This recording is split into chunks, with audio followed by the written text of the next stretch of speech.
What's up, y'all? This is my final prediction video for the New Brunswick premier election that is happening today on Monday, October the 21st. By the way, if you are from New Brunswick, make sure to go out and vote. I'm going to make my final prediction. I'll be talking about the polls and what's going on.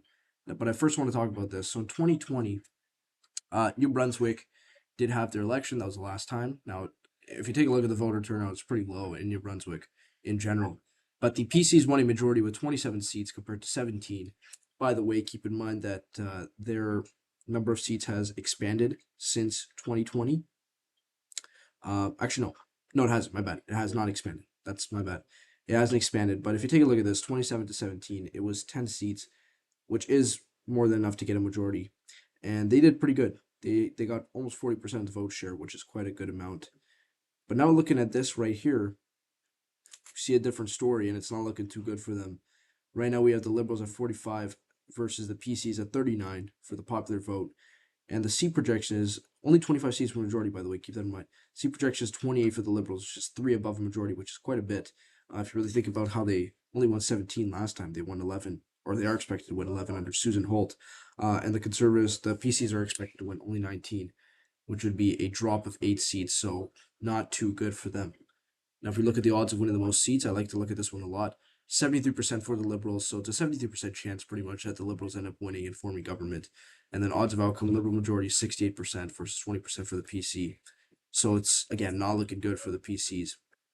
And if we take a look right here, so I know that Blaine Higgs made some comments. I don't know what the implications have been on the ground, but based on the polls, this is the 17th.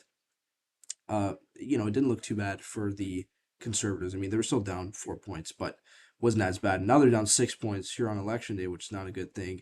So obviously the Liberals with quite a spike, but the Conservatives also did have a spike, not quite a bit, but about a point. So they did regain some ground, but the Liberals just went up way higher in popularity. So my understanding is that he made a comment about Indigenous people like ceding land or something like that. Again, I don't know how mainstream those comments are, but apparently some news networks are making a big deal out of it. So I don't know if that's going to impact him or not. But then again, this happens every election. There's always like some sort of surprise before election day. Now look at the seat projections. Yeah, this is the highest the Liberals have ever been. By the way, until the 4th of October, the Conservatives were expected to win a majority. Form government. Actually, with a majority at 25 or so. It says 24 here at the bottom, but those numbers are inaccurate by a bit because the actual number is 25 right there. You see it on the dot. Now the Liberals at 28 versus PCs at 19. So again, they lost 6 points six seats that they were projected to win since the 4th of October. By the way, only 17 days. That's only been 17 days. So lots happened since then. And then odds of winning the most seats. Now again, they've always been the lead. Now they're losing at 73 to 24. It's not looking good. Then again, right here, they were expected to win a majority, 41% chance versus the 38% chance for Liberals. So again, they're pretty close, but now it's a complete disaster for the PCs. They're at 20% versus Liberals at 68%. Popular vote, same story kind of, but the Liberals have always led in that, so I'm not really surprised by that. They've just extended the lead quite a bit. But I find it interesting that they did extend their lead, but usually when one party extends their lead, the other one sort of loses support. In this case, it would be the Green, I guess, who lost their support. So I guess a lot of people switch from the Green to Liberals or are supporting them, at least for those that have been polled on this matter.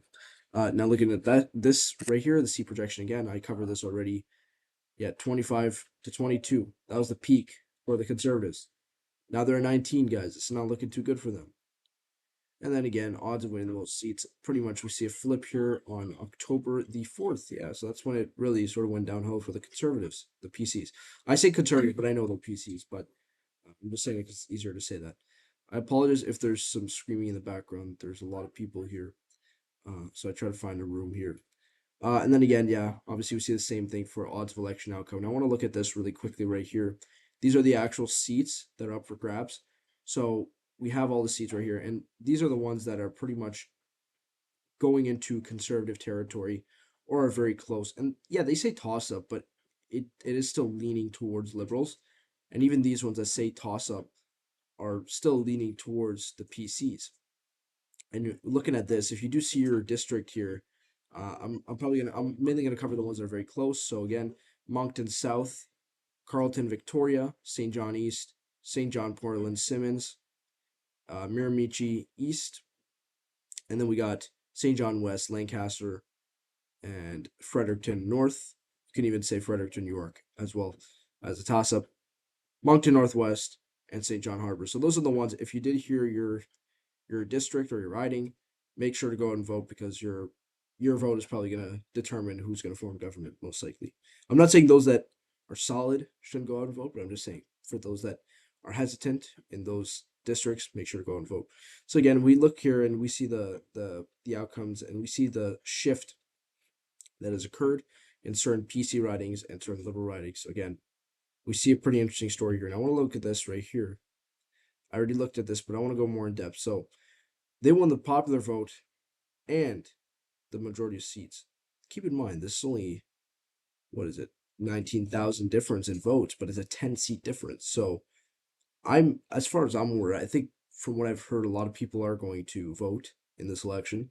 It's going to be a high turnout, so it'll be good. That's good for democracy, but it'll be interesting to see what the actual results end up being. Whether, who knows? Maybe the conservatives do, maybe the PCs do end up winning the popular vote. I don't think so, but it could happen. Or maybe the liberals end up winning the popular vote, but lose because they don't have enough seats. I don't know. We'll have to see what happens. But if you are in New Brunswick, make sure to go and vote tonight. Your voice does matter because, you know, we've been seeing a lot of elections around the world that have been pretty much rigged. I can mention a few of them at the top of my head: Venezuela, Russia, China. So you gotta use your right. Make sure to go and vote. And I think you guys know who my preferred candidate is. I don't live in New Brunswick, but I have a preferred candidate. Hopefully he does win. But you know what? I at the end of the day, I don't live in New Brunswick, so I don't know what's going on. But I know a lot of people don't like him. Even many people that are conservative. We'll just have to see what happens.